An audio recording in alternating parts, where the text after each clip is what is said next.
Όταν αγοράζεις ζεόλιθο, η ποιότητα μπορεί να κάνει μεγάλη διαφορά. Ο ζεόλιθος είναι ένα φυσικό ορυκτό με πορόδη δομή που λειτουργεί σαν σφουγγάρι απορροφώντας υγρασία, αμμονία και άλλες ουσίες από το περιβάλλον. Γι' αυτό χρησιμοποιείται στη γεωργία, στην κτηνοτροφία και σε πολλές τεχνικές και βιομηχανικές εφαρμογές. Το θέμα είναι ποιος ζεόλιθος είναι κατάλληλος για τη χρήση που θέλεις. Για παράδειγμα, ο ελληνικός φυσικός ζεόλιθος χρησιμοποιείται κυρίως στη γεωργία. Και αυτό γιατί βοηθάει στο έδαφος να συγκρατεί νερό και θρεπτικά και να τα αποδίδει σταδιακά στην καλλιέργεια. Ο βουλγαρικός ζεόλιθος χρησιμοποιείται τόσο στη γεωργία όσο και στην κτηνοτροφία. Μπορεί να προσθεθεί στις ζωοτροφές εφόσον είναι επιστοποιημένος ή να χρησιμοποιηθεί στους στάβλους ώστε να απορροφά αμμονία και οσμές και να βελτιώνει την ποιότητα του περιβάλλοντος. Ο ενεργοποιημένος ζεόλιθος από τη Σλοβακία είναι πιο εξειδικευμένος γιατί έχει υποστεί ειδική επεξεργασία που αυξάνει την ενεργή επιφάνειά του. Γι' αυτό χρησιμοποιείται τόσο στη γεωργία όσο και στην κτηνοτροφία, όσο και σε πιο απαιτητικές εφαρμογές όπως επεξεργασία νερού και βιομηχανικά απόβλητα. Ο ζεόλιθος είναι ένα μοναδικό φυσικό υλικό. Όμως, πριν τον επιλέξει κάποιος,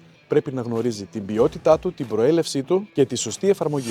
Εσύ γνώριζες ότι υπάρχουν τόσες πολλές διαφορετικές ποιότητες ζεόλιθου?